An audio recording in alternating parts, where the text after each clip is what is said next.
The speaker, our next speaker for today, Chris, please come on stage, will also need to have an idea. Welcome, Chris. Thank you. Very, very nice to see you in Belgrade for the first time, right? I'm also a first-timer, yes. Yeah, there was another word I used, but it could be inappropriate, perhaps. But, you know, we'll help you get rid of that complex. Chris is an experienced and seasoned speaker. He's worked quite a lot on topics of agility and worked quite a lot with senior and top management on coaching them, bracing them for change and for the transformation, which is what we are all doing here. So we're going to be hearing from Chris about that. There will be a timer there, so you will have a total of 1 hour. Please leave at least 10 minutes for the questions. They will roll here on the screen. And everybody in the audience, please make sure you ask the questions that Chris can answer. If he doesn't manage to answer them on the stage, you will be able to find Chris in the corner that Petri was talking about a while ago, or throughout the day. We are all here in Madlenianum, but also tonight. Chris, I understand, and you wanted me to share it. Yep. So I understand you identify yourself as somebody who is wearing a mask. Why? I am, yes. So I'm autistic, I have ADHD. Don't let that frighten you too much.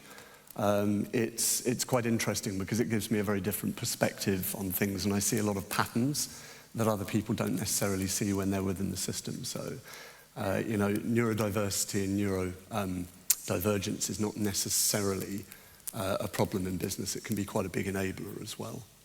I would agree with you that the diversity in all forms and aspects, exactly, in fact, does contribute to our seeing things from different perspectives. And then if we are together in a diverse team, in a neurodivergent team or with neurodivergent colleagues, it really, really helps a lot. Yeah. But then you also have hobbies, right?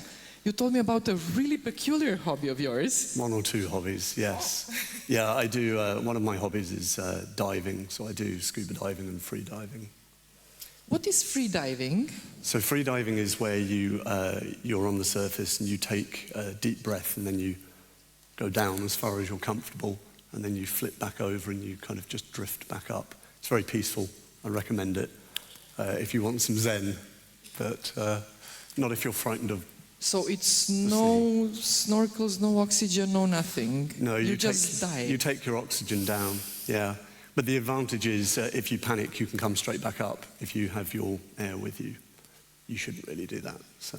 Oh, good. And for the time being, every time you have managed to resurface, right? So far. People always say, can I dive? I don't know how to swim very well. The trick is, diving is about sinking. You just need to make sure that you come back up at the end. So. Awesome. And Chris has a small surprise for everyone here. A little mind game. So you've been free diving and you have your own personal record, which is in meters. The question for the audience, on top of all the really serious stuff that we do here and that we discuss, the question for the audience is, what is Chris's personal record in free diving?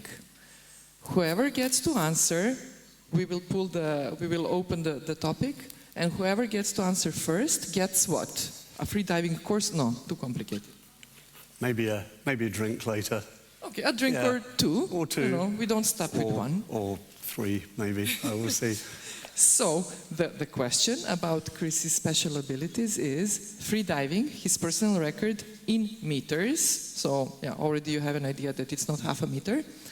And the special prize will go to the person who gets the correct answer first, or the closest correct answer first. They get drinks from Chris tonight. I leave you with the audience, please. Thank you.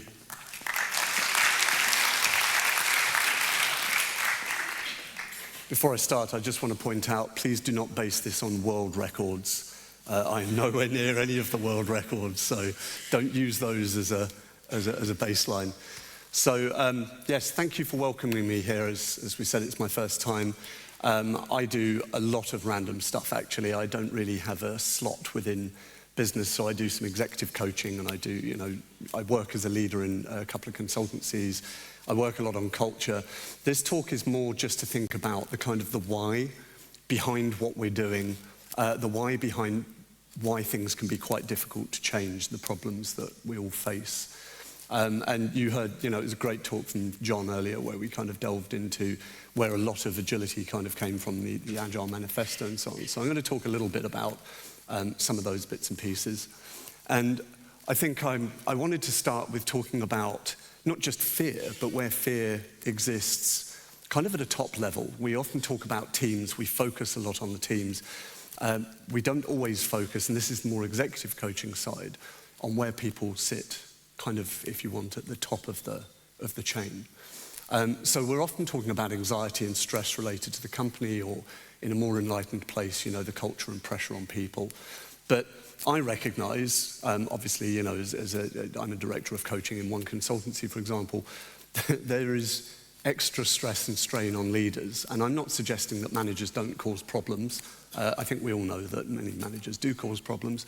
But very often they're a product of being conditioned by a system. It's not necessarily a personal thing. So leaders and managers, I think it's important to remember, are human as well, allegedly. So there is ridiculous strain to make more decisions than ever before with less time, with less accuracy. You have more levels of intermediation and so on. So I found personally and professionally the best leaders I've met have been the ones who will admit that they're human, who will say that they don't know.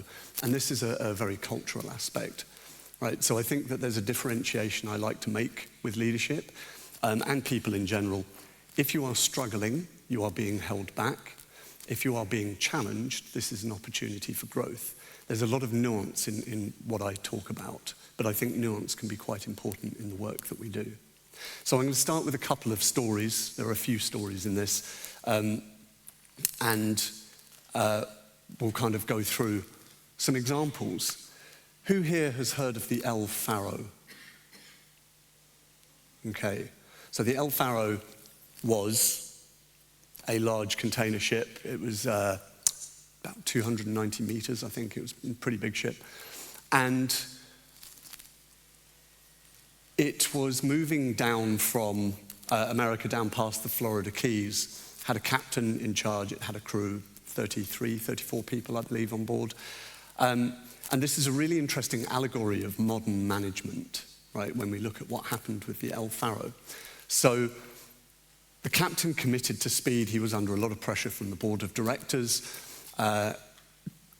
There were some problems that came up. The ship wasn't necessarily fitted properly, blah, blah, blah, pushing ahead too fast without making sure that the fundamentals were right, not looking at the environment and the changing aspects of what was happening. Many alternatives came up. They were ignored. The captain was away at vital times from the bridge. There was a Category 4 hurricane coming in at this point, right? So this was quite a serious thing. And the whole venture was pushed, it was coerced, it was controlled from the top down by this captain. And the crew didn't speak up. And essentially, despite really drastically changing conditions, with a lot of feedback, he refused to change the approach he'd committed to. And in the end, they sailed into the hurricane, and the ship was lost, and everyone on it died. Quite serious as a first story, it's quite tragic. Almost certainly this loss could have been avoided if feedback, which is a very important part of what we talk about, had been listened to. Right? Almost certainly fear in the wrong place was what drove a lot of these management decisions and a lot of the behavior that we saw. When you are more frightened of a board of directors than you are of a Category 4 hurricane, something isn't quite right. Right? When we think about it, it sounds crazy, but that's what happened. So this is a really good example of a lot of management. You get weak signals and then you get strong signals. These are inflection points that need to be looked at, and they very often get ignored as part of the strategy. The tools get relied on to the exclusion of what's actually happening in the environment. Fear dominates at the management levels, and in this case at the crew levels, because the subordinates didn't feel they could challenge the authority, despite the fact they knew they were sailing into a hurricane which was going to probably kill them.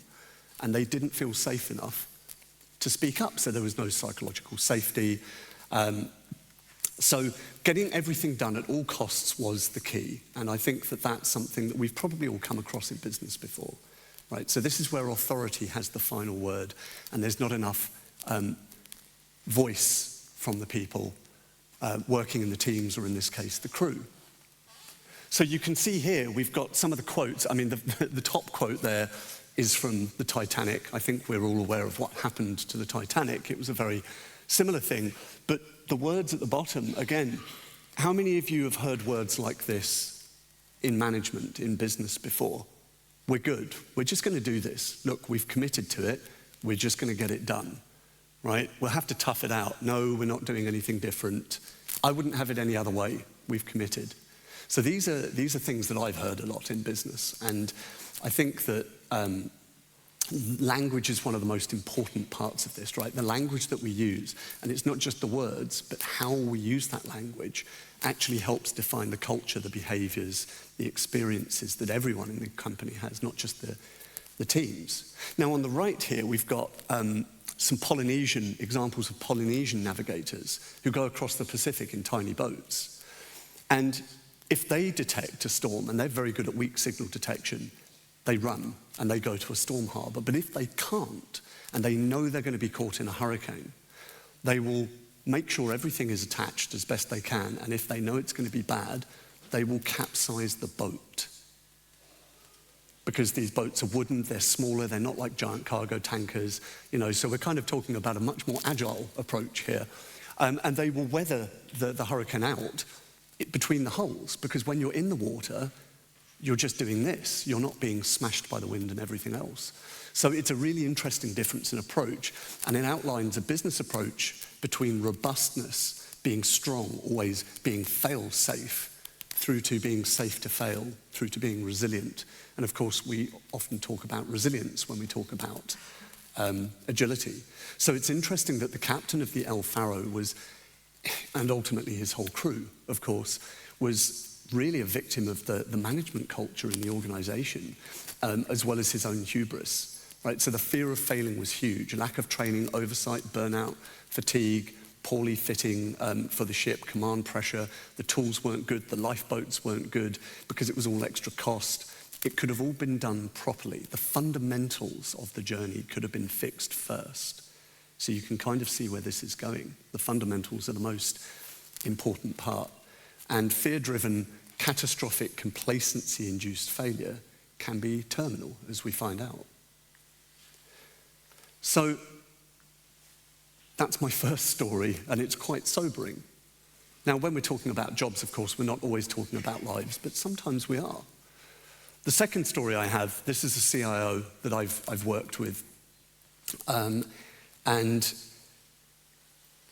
this is less tragic, but I'm sure you'll recognize some elements of it. So this is a global company. It's the global IT section of his company. It's a very large firm, and it looks from the outside like it operates well, but on the inside, it's like it's held together by a bunch of sticking plasters. Right? Everyone in teams, there are no persistent teams.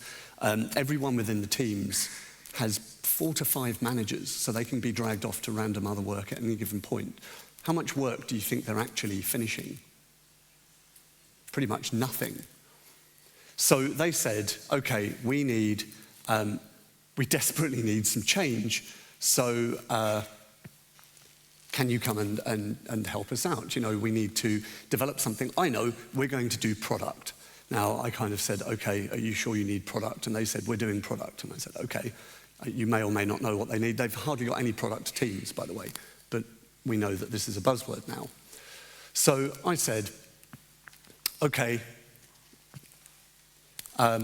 so I'll give you some clues. And they said, tell us what we need to do, you're the expert. Now, there's a clue here. I'm not really an expert in anything. I see things and I help with things and I try to help people find their own way. I don't tend to tell people what to do. But nevertheless, I said, here are some things that you should stop doing probably, if you want this to succeed. And here are some things we can explore. And they said, no, not that. We don't want to do that. And actually, I've been doing this for 30 years. I know what I'm doing. At this point, I didn't say, so why am I here? Because that's not a very good thing to say to your client. But I did think it. And I said, okay, you've been doing this for 30 years. That's not how our business works. And again, you know, you can be flippant and say your business works. That's not the right approach either. The business at least works slightly. But I'm saying, well, we know that that's not how your business works currently. Your business needs to get better and improve. That's why I'm here. So your business needs to work in a different way. There's a logical train here. And they said, actually, we've decided that leadership don't need any coaching. Thanks very much. We're not really interested. Could just go and fix the teams. Because as soon as it became uncomfortable and it became about them having to change, it was too uncomfortable to change, and the fear of that change kicked in. And then they said to me, also, by the way, we can't have any cost changes in what you're doing, and we can't have any structural changes, and we don't want to increase headcount at all, because HR will be on it. And I said, so you don't want to change then? You know, these things are kind of required. And they said, look, we can't get rid of managers, and they have a lot of managers. We can't interfere with HR profiles, banding, funding, and by the way, can you just map stuff that we already have into roles?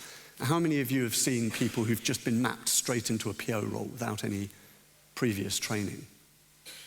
Right, so there's a couple. This has happened a lot in the UK. People are not looking at the fact that these are entire roles. So I said, well, what is it that you want? And they said, we just need to be faster. How many of you have heard that in relation to Agile? Probably most of you, right? It's all about speed. Now, that's an interesting thing because speed is a side effect of agility. It's not the end goal. But that's not how people see it. So I think that that's quite an interesting story as well. But again, there's no blame here. This is conditioning by the system for somebody who is frightened to increase headcount, who is frightened of the cost implications, who anything structural needs to get sign-off. You know, there's a lot of fear implicit in this, even at the CIO level. And a lot of this is based in three things that you've probably heard of, at least partially. We have FAD, we have FOMO, and we have FUD. So we have, a nice new shiny thing that's going to fix all my problems, it's going to be a silver bullet, and we're going to get that in, and blah, blah, blah. We then have fear of missing out, which obviously is something that we're quite familiar with. That's generated a lot from marketing and so on. I don't want to get left behind, so I need to do what other people are doing. And both of those things are really based in FUD. That's your fear, your uncertainty, and your doubt. And the bad news is FUD is never going to go away, because we actually live in a much more complex world than we like to think about. It's very interesting that people will go out and do things that require complexity, human interaction. You have children. If any of you have children, you will understand exactly what a complex system is like, because children are not linear in any way, shape, or form. We live in this VUCA world, or a complex world, or however you would like to think about it. But none of these things are based in the context of where you really are. So you need that realistic look at where you really are to start trying to control some of this fear. So I'll just dive a little bit into them a little bit further. So when we're talking about a fad, very often we're talking about something that's novel, that's grabbed our attention. Okay, and when we're afraid, we try to introduce these quick, easy fixes. Buzzwords are a really good signifier of a fad.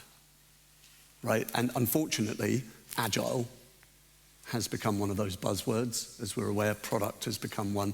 There are all sorts of, the amount of times I hear the word pivot randomly, where people are not intending on pivoting at all, is quite interesting. So we're always seeking these low energy cost, quick fix solutions. And they're often cookie cutter as well, right? Which, as we know, doesn't really work, because transplanting success isn't something that we can really do.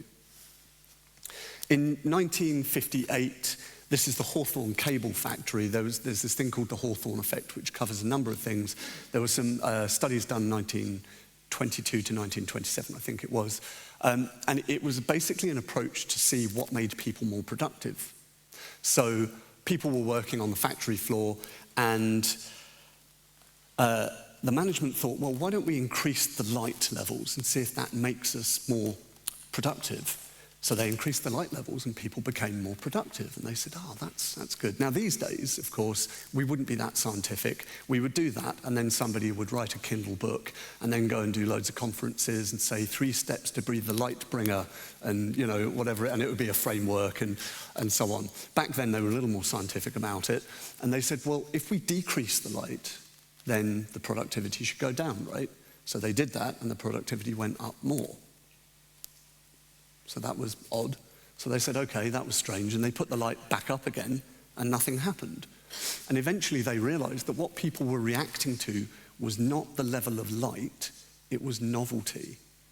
And once something's been done once or twice, it is no longer novel, and people stop reacting to it. That's why management fads stop being useful after they've been used once or twice. Right? So it's quite an interesting thing to think about. This is one of the reasons that people hire consultancies. You know, they just want a solution. They hire experts in this stuff in a new fad, and they say, right, well, we just want to know about this. They don't assess if they need it. And what consultancy is going to say, no, you don't need to hire us? Like, I doubt McKinsey's ever said that, for example. And that's how the fads kind of spread. But they're not paying for a solution. Most companies, when they're paying for a consultancy to come in, are actually buying certainty, because being uncertain is uncomfortable and it induces fear in the management and in the organization. So people seek certainty. The second thing I'm going to talk about here a little bit more is FOMO. I'm sure we all kind of know what FOMO is. Who recognizes this? What is it? Somebody say Spotify. Yeah, so this is the Spotify model. And, you know, we need to do agile, we need to do product. I hear everyone is doing Spotify, that the fad has come in. I'm missing out on the silver bullet that's going to fix my company, right? Let's hire a consultancy that Spotify's. Spotify as a model is not used by Spotify and never really has been. So that's something that's interesting to think about. Right, these fads and these silver bullets. In fact, here are people who helped develop it saying, Jesus, don't use that. Like, we're not using that. Don't just copy and paste it. There's an entire industry of very large consultancies that still push the Spotify model. And you've got your guilds and your chapters and your tribes and your squads. One of the reasons it stopped being used was because people were too confused by these new terms for a team. Like, what's wrong with calling a team of people a team? We can still call them a team, and they can just act differently. So it's quite interesting. And why did it spread so fast and get used by so many? Because it was seen as a silver bullet, people saw an opportunity, and they created the fear of missing out. And that's picked up on by management. They're seeking low-cost energy, and they want something that guarantees certainty, because fear of failure, I guess you could call it FOF if you wanted, is a very real thing for management. That's what was driving the CEO before on the previous slide. He was afraid to be seen to make a mistake. He was afraid to have a wrong decision. He was afraid to increase his headcount. Right? And he expressed these to me very clearly. These are fears of his. He can't do them. And the problem with this is competition can motivate. Fear of missing out can give you some competition. But leading from this, it suggests some insecurity, it's a lack of creativity, and there's an implicit lack of trust. You have people with skills you have hired to do the thing, and you're not trusting them to do the thing. You're hiring them in, and then you're picking something up from somewhere else because you're afraid you're missing out on something. And inflicting it, you're missing very often what's in front of you because you're looking somewhere else. So FOMO can be a problematic fear for leadership as well. And the last one, we have FUD. fear, uncertainty, and doubt is always going to be a part, I think, of the human condition. And I'll give you another couple of quick stories around this as well. So here's a story of two different CTOs in different companies. One of them was stamping around the office. It's a very short story. He was stamping around the office shortly before I realized I wasn't providing any more value and left helping them, demanding to know who in the company had written a candid piece of anonymous feedback. This, probably you can recognize, is not how anonymous feedback is supposed to work. It's not particularly psychologically safe. So this is inducing fear and uncertainty and doubt in people. They can't even trust that their anonymity is safe, but also he's doing it from a place of fear and uncertainty and doubt. The other CTO, it was quite interesting. He talks a very good agile game, or he used to, but he spoke about removing. He wasn't getting the results out of a team that he wanted. So he said, why don't we remove the guy who's in charge, who's very well respected and has got results despite Sisyphean problems. Let's remove him. I'm seeing the need for a different role. I think we need someone who can really force stuff through. We need, and these were his exact words, a scope Nazi. And I said, please don't do that. That's not going to help what you're trying to achieve. And he said, well, the team isn't delivering. Why don't we just get rid of the team and replace them with a consultancy team that knows how to work together? And I said, please don't do that. That's not going to help either. Like, how long is it going to take to onboard them? How long is it going to take for them to absorb the culture? Yes, they will look more efficient because as a team, each individual won't be reporting to 5 managers at once or whatever it happens to be, right? So it's about working in context and working with the unique skills and capabilities of the people that you have. And that can be frightening when people just want a solution. And it's all based in short-term results a lot of the time. So these are issues because personally managers are facing distraction from situational awareness. They start gripping things tighter with command and control. You get anxiety, burnout, overcommitment, over-decisiveness, inaccurate decisions, very low trust. I'm sure all of these things feel very familiar to pretty much all of you at some point. So these are the things we're fighting against when we're trying to introduce agility kind of, I guess, into the system. And one of the last points, which I think is really, really important, is that language in companies is weaponized and information is controlled. This gives huge uncertainty and fear in the teams themselves, and that's what we try to battle against kind of more culturally. And this leads to a cycle. I'm sure this is quite familiar to a lot of you, right? We end up in a cycle of, well, we've just got to make cuts because we're not making enough money, we're not delivering enough, so let's tighten those policies. Actually, we've made people redundant now and we need to reshuffle and we're changing your role. Actually, you're now doing 2 roles. That's always my favorite one. 2 full-time roles. Could you do those, please?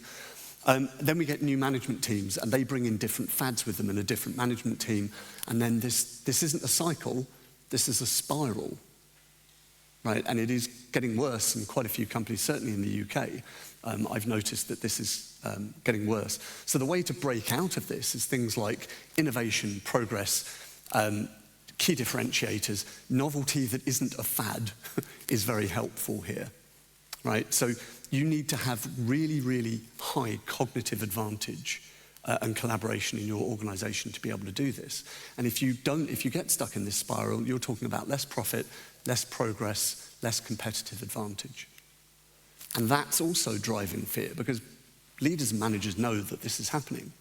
So the good news is fear is what's required for you to have courage, right? You can't really have courage without fear because courage is literally doing it anyway, right? That's what we're trying to inspire within leadership. So I'm going to give you a slightly more positive story, just very quickly, of a company, very, very large comms provider. It works globally. It's not all terrible. They've reduced fear. They are starting to try and move on this journey. They are doing the best that they can, and it's not perfect, but they're doing everything right for them, and they're improving every day, right? A lot of fear is removed. Psychological safety is increasing. People are starting to come on the journey, and you can see that these are some of the things that they are acknowledging. So despite the fact that this is quite frightening for a company that's quite traditionally structured, they are taking the courage to take those steps, and it's not just the first step, but continuing to step. So it's not all bad, I think, is my point, after the El Faro and the, traditional CIO and so on and so forth. And I think that's a really important point. Psychological safety doesn't just apply to teams, it applies to people in leadership positions, to management as well. Right? When we're not psychologically safe, we're not making the right decisions, we are working on first fit mental patterns, and if we make decisions badly and we can't be seen to fail, we very often then double down on these things. We sink cost, or we escalate our commitment, we don't let go of control, we don't trust people to do the job when we've hired them to do that job. It's interesting that there's kind of a fear to commit to not driving change, so we drive stuff really hard in companies, but there's still also the fear of actually committing to that change. So I'm sure a lot of you have seen that change is actually kind of a halfway house in most companies. We say we're going to change, but actually we're trying to maintain a status quo. These things are relatively mutually exclusive, right? And again, it's because we are seeking certainty. So how can we make it safe for leaders to say, I don't know, how can we make it safe for them? This is not something I have an answer for, by the way. It's something that you have to douse, to investigate with every single organization and individual leader that you meet, because this is a complex process and it depends on interactions between people. So I guess a bit of a quick summary. If you're fadding, you're not doing the right thing, probably. If you're FOMOing, you're probably not doing it for the right reasons. And if you're stuck in FUD, you're not accepting how things are really working necessarily. And so what are the answers? And like I said, I don't really have answers, but what I can give is a few concepts for you to think about. So I don't really have frameworks in this talk. It's much more abstract than probably a lot of the other talks. It's just a kind of exploration of the why behind things, and things for us to keep in mind and for us to help other people keep in mind, to kind of work through this. And one of those kind of basic starting points is be aware, be human, whether you're a leader or not. Like, you can help other people with this as well. But when you're committing to change, commit to really changing, right? Learn to be more vulnerable and know you can't mean everything. Vulnerability doesn't necessarily mean weakness. It's a level of authenticity as well. It's an opening, and it's a being much more human. You can't control everything. Trust yourself, trust your people, show them that they can trust you. That's often something that gets left out of the trust equation. So it's kind of a bit of a difference between leading and managing. And the last thing I think is look at changing the environment. Don't try and change people. You can help people change themselves, but you can't force people to change. What you can do is change the environment and offer them something called affordances, what the environment offers you to allow you to change in a positive way. So that's one reason I say, for example, you can't empower a team. Because if you look at the way empowerment works, if I empower you, I have loaned you permission, which implies I can kind of take it back. Right? But what I can do is enable a team with the correct environment to empower themselves. And that's much more powerful. That's where your self-organization comes from, and so on and so forth. So focus on excellent long and short term, not the immediate results, and fix the fundamental things first. This is something I think all leaders need to think about. So just in terms of process, and I know, this is very light touch, but hopefully, John will like it. This flow is how things very often work in terms of process in a modern organization. We have a bureaucracy, we have the people in charge, we have the structure of the organization, and we have teams that are structured hierarchically from the top down, and they have a workflow that they are told that they need to achieve, and they are given outcomes, or very often outputs, unfortunately, that they need to hit. And sometimes we pay attention to the customer, at the end of this process who's actually meant to be deriving the value. So in this model, value is given by the people over here on the left. The people in charge say, this is the business value, we're the thinkers, this is the strategy. If you fail, you're punished, and profit is usually the primary, if not the sole focus of the way that this kind of company works. So I think we need to think about this pretty much the other way round, actually. We need to focus first on understanding the needs and the wants of the customer, and of course they're not the same thing. Customers usually know what their wants are. They don't always know what their needs are, and sometimes you need to find that out, and it might not be what they like or expect. So that's a process you have to go through. And then, based upon that, you can work out what outcomes are going to achieve meeting those wants and needs. And based upon those outcomes, you can then determine what workflow is required to get to those outcomes. And then you structure your teams around that workflow, delivering that workflow, and then the organization should be structured around supporting that. Does that kind of make sense? It's a very different way of looking at it, but what this is doing is removing fear. In a lot of cases, it focuses on the problem that you're trying to solve is the problem for the customer. It gives you more transparency, it's more adaptive, because as these needs and wants change, it ripples down the line, and that's how it should be, really, if you want an agile, adaptive kind of system. So the value here is in the process, not the end point, and fads obviously tend to focus on endpoints. So you can see this almost automatically changes the environment at the back end because of what's required over here. And why do we do this backwards? Well, we're comfortable with the system, we're frightened to change it, we don't have the right culture. There are a bunch of reasons for it. So when we're talking about culture, this is something that's really important. Culture is very complex. It's a human thing. Realistically, when you want culture to, when you look at how culture works in a company, sorry, let me say it a slightly different way, culture is driven from the top down by leadership most of the time, or by management, whichever you want to pick, and I'll get on to the difference in a minute. And that's kind of your buy-in, but that's not enough, right? Culture then disseminates from the bottom up through the interactions between people and teams. But it is defined by the actions and inactions of leaders. Not what they say, not what we put as a glossary into the company, but what people see us doing or not doing. They pay as much attention to what we're not doing, i.e. following policy or the rules or whatever. That's why, if you want to have agility in a company, it's this be agile thing, not do agile. Everyone has to be a part of this. It needs to be lived in, it needs to be led, not just managed. And the last point there is really, really important. If you want change to happen, you must surface the model of legitimacy which exists within the organization for everyone, leaders, everyone, middle management, whatever, teams. And you must challenge that model of legitimacy. You need to surface it, change it, and refine it.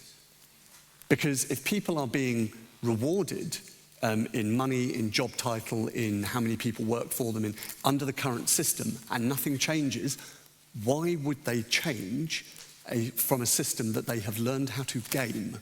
Why would they change? So that needs to actually be something that's focused on, and leaders need a lot of support on this kind of thing, right? So this is terrifying to management a lot of the time because a lot of people work on this model of legitimacy. Fear very often embeds into culture, and I would say probably, I've used the word quite a lot, so it was great to hear John say it, ossifies. It does embed itself deeply into culture after a while. So I said that I was going to talk about the difference between a manager and a leader. Both of these things are required, by the way. Management isn't necessarily automatically terrible, but they're slightly different things. I think one of my problems with the term leadership, and I try not to say it too much, is that the word has been co-opted by management. people go for a job in leadership. That's not right. That's not what a leader is. A leader is anyone who is part of a system, who leads by example, who has a beneficial influence on that system. Anyone in this room is and can be a leader. You don't need a job title to be a leader. You may need a job title to be a manager, and you can be a leader and a manager, right? But you're not automatically a leader just because you are a manager. And I think that's a very important thing to help people realize. So management is a process that's more easily learned, I think, because it is a set of processes a lot of the time. Leadership is something different. Very often it relies on the skills of the person. Not everyone can be a good leader, necessarily. I think most people can learn, but innately, not everyone is a good leader. And a lot of people have this fear, again, this is a management or leadership fear, that you can be replaced very easily. I would say you could be replaced easily as a manager, because it's a systemic thing, but leadership is unique to the individual who's leading as part of the system. So I'd say probably it's not so easy to replace someone as a leader. And that's where I got onto a slightly more technical slide. I love this. It's called the results pyramid. It gets worked with in a lot of areas. But I think the important thing to look at is the fact that management and almost all transformations that I've seen and most of the way that businesses work sits above this line, right? Your roles, responsibilities, policies, rules, ways of working is always one of my favorite, non-favorite things to hear. The tools. People say we want these actions because we want these results, because we want these outcomes, these goals, these whatever it is. Now the problem is if you do a transformation just there, ways of working, processes, whatever, and that's all you do, and it comes back to what John said about people again, right? Short term, you might get the actions that you want by forcing something.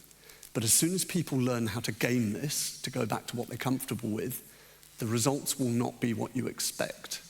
And I have seen this in a lot of transformations, I'm sure that you have as well. So what we really need to start doing, and this is for leaders and for everyone else, is to start looking at everything below the line.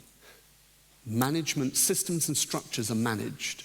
People, as people, are led. People and culture are led.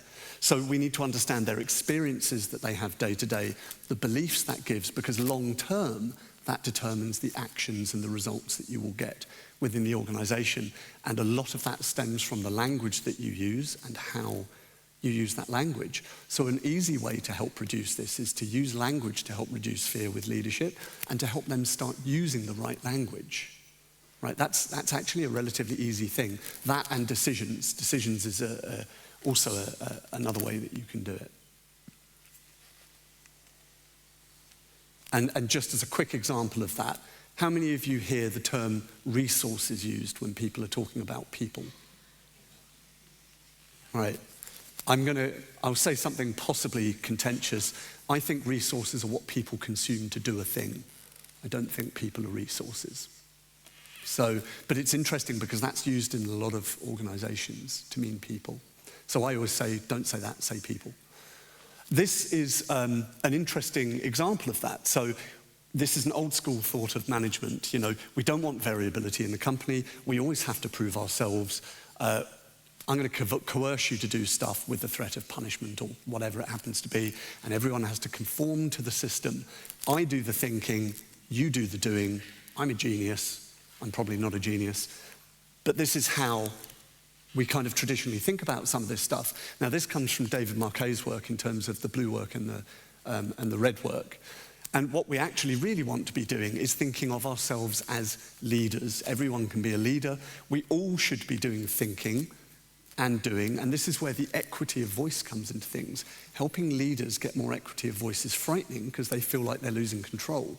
But if you can do it right, actually they start realizing things are working better, they're measured better, they feel more comfortable, they haven't really lost control, because managers and leaders should be coordinating, not telling everyone what to do and micromanaging, realistically. So this is an embracing of variability, improving, collaborating, creating. It's exactly what John was talking about in terms of that emergent work. You don't predefine it, you have a basis and then you kind of work into it and let it work. And of course that is David Marquet himself. And really interestingly, there are 3 quotes from him that I think are really good. I think most of his quotes are pretty good, to be honest. But my first step was to stop telling everyone what to do. I'm sure that was a huge relief for him. He was a commander in a submarine, so you can imagine this is quite an enclosed ecosystem, but he changed the way it worked to this intent-based leadership where he made everyone a leader or capable of leading. And then he started talking about resilience and how the system works in a very resilient, adaptive manner, and it comes because everyone can make decisions at the right place in the right way in the submarine or in an organization. And the last quote that he said was, "I don't know is one of the most powerful things a leader can say because it opens the door for others to also say they don't know and for true progress to occur." So what this is doing is making things safer for other people. It's removing some of the fear, and it's being vulnerable, it's being human as a leader. And when people are engaged and they're a part of things, fear diminishes, safety is higher, resilience is a key aspect of changing fear. So if you can get more resilience into leadership, you can get more resilience into the teams, you're going to find that fear is likely to decrease. And that means psychological safety. Now, I'm not going to go through all of these bits and pieces, but I always like this concept of let's move from me to we. The team should be the overarching part, not every individual in the team just working for themselves. If everyone is doing that, the team will not be operating as effectively as it could, and you won't be accountable as a team. And that means you have to include people. You have to have the capability and space to learn. You have to be able to contribute and know that you have that equity of voice or equality of voice, and then you have to be able to challenge the status quo. And there's a really good example I'll show later with and-on that you get from things like the Toyota production system, where everyone has the voice to be able to speak and to say, this isn't right, let's kind of stop this. And that's where safety lies. So I quite like that graph. I think it works quite well. So these are things that we can start thinking about, right? I'm not suggesting we use these as frameworks. This is an OODA loop. How many people know OODA? Not very many people, right? So OODA loops, this comes from Colonel John Boyd in the US Navy Air Force in the 70s, and he basically came up with a way that people go around decision-making, and it was what established air superiority in the Korean War for fighter pilots and so on. But the basic idea is that you observe something, you orient yourself around it, and that's the really key part. Then you decide and then you act. And you go through this really quickly. It's not really a loop, it's a spiral because you're going through time. The orientation part is a really, really important part because that is where your biases sit, your conditioning sits, your fear sits. You have implicit guidance and control and all sorts of things. So it doesn't matter what you're doing, whether you're driving a car or exercising or working with a team or whatever, you're all individually going through this constantly, like all organisms do it. So this is about being aware of how we make decisions and why.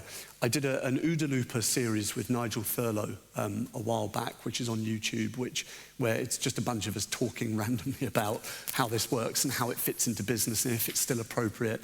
You're more than welcome to go and have a look at that. But remember the orientation part, which is where all the complexity and human elements lie, is the really, really important part. And I think a key part of this is there's no point in being able to go around your loop quicker than anyone else if you're not on the right one, right? It's really important. People talk about this for martial arts. I used to do like some mixed martial arts and stuff. Learning how to do martial arts is great, and if you can do it really quickly, that's fine. But if somebody knows your loop and can exploit it, you're going around it too fast to stop yourself. So you can actually be exploited as well. So think about how and why you're making decisions. It's a really important thing for leadership is that decision basis. And that brings me on to Cynefin. Does anyone know Cynefin, Complex Adaptive Systems? Yeah. So this is work from Dave Snowden. And this is just a 3D representation a few of us kind of came up with. And it shows that a lot of the world that we live in, especially in business, is actually complex. You've got this little dude down here in the bath, right, thinking about multiple pathways. There are unknowns. We can't predict stuff necessarily. It's a dispositional domain. Up at the top, we have the domain of order, and then we've also got the domain of chaos. We think that most of business is in that top domain, and it really isn't. I'm sure this is not news to any of you, actually, but it really isn't this linear, predictable thing.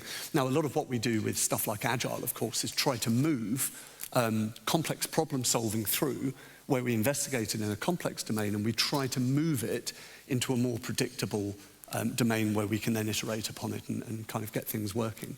So that's a really good part. Agile kind of sits in that middle part between the complex and the complicated domains, if you want to look at it kind of in those terms. And then the second part of this is something else that Dave came up with, and this is where we're starting to talk about weak signals again. You can see here, number 1 here, you can't really read it down here. It says weak signal detection. You're scanning for massive opportunity, and many companies miss that weak signal detection. The second part of that is called change or die, and many companies get to that. Now, some companies are too big to die, they just lose relevance in the market, right? But change or die, really, you don't want to have to make decisions when you're at the change or die point. So these are flexuous curves. This is kind of an orthodoxy cycle, and that bit in the middle there is Moore's chasm. Right, so you're kind of, once you get over that chasm with a new orthodoxy, if you can supplant an entire orthodoxy, and a really good example of this was hardware with IBM up until about the 80s, mid-80s, and Microsoft basically flipped the orthodoxy into software, more or less, by becoming a dominant apex predator in the market. So what else can we do with this? Well, we can map things. These are just quick, easy things to map. I'm not going to go through too many of them, but we then need to map so that we can start exploring a direction. So 2 of the most important things for me here, who's making what decisions, and can we move the decisions to where the information is? Like, let the teams decide how they do the work, for example, and what dependencies exist. And then the rest of this stuff is also really important to kind of work on with teams and leaders. This is kind of just a visual idea of that. I think we need to think less about maps that are solid, because we love maps. They give us certainty. You are here, right? What we really need is a compass. We need to say, this is the direction I need to go. And if you do encounter an obstacle, you can move around it while still working in the same direction. It's very hard to do that with a map, especially if the landscape has changed and the map is no longer accurate. So I think that we try to predict mapping way too much in business. So this is how I break down agility. It's a bit different to how a lot of people will talk about it in the Agile community. But I talk about agility, and 2 things. I mean, I spoke to Alistair Coburn a little while ago about this, and I said, what's the difference between agile and agility? And he was like, they're the same thing, and kind of got slightly annoyed about it, which I think is fair, because realistically, I'm going to tell you a story, and this will make sense to you. I gave a talk a little while back, and it was a bit of a bait and switch. And a senior agile coach from a large petrochemical company came to me afterwards, and she said, Chris, that was an interesting talk, but it wasn't agile. And I said, oh, so what does agile mean to you? And she said, well, it came from software development, not whatever you were saying. And I said, so that's interesting. Do you consider that agile is a construct that rose from the software development life cycle, or do you think software development was made more agile? And she said, it's a construct that came from software development. This is how people think about agile in a lot of cases. Management will see it as something like a fad that you can drop in and fix. And I think these are 2 sides of the same coin. I think you need agility on one hand, which is this great ability to change, recover, and respond with appropriate speed and grace. And I think we also need to have resilience. So there are a bunch of other things to talk about, which I'm going to skip through because I think I'm starting to run low on time. I always run out of time on these things because there's so much to this to explore. So there are a bunch of ideas around homeostasis, and actually we need to embrace variability, not try to keep things. Of course, you can lean things, and you should always lean before you cut. And there's just a bunch of things here that I think we've probably already know and we've already covered. I cannot believe I'm shilling Nigel Thurlow's book in my talk, but apparently I am. Nigel's a good friend. He's written a really, really good book full of things that you can start doing and exploring with leaders or as leaders yourselves to start reducing fear, to start giving you not necessarily certainty, but a bit more comfort with uncertainty. So I definitely recommend having a look at that playbook as well. And I mentioned Andon earlier. The last thing I'm just going to mention is really just consider flow, right? Andon is part of what helps you get flow in the system. Fear blocks flow. So focus on flow above all else, the flow of communication, of ideas, of information, innovation. And finally, just remember, if you do take a step, a journey requires you to take more than one step. And if you leave one foot where it is because that feels comfortable, it's like having a foot nailed to the floor. And if you nail one foot to the floor and you try and walk, you're probably just going to go around in circles. So try and take that extra step. And I think that's pretty much it. So, thank you.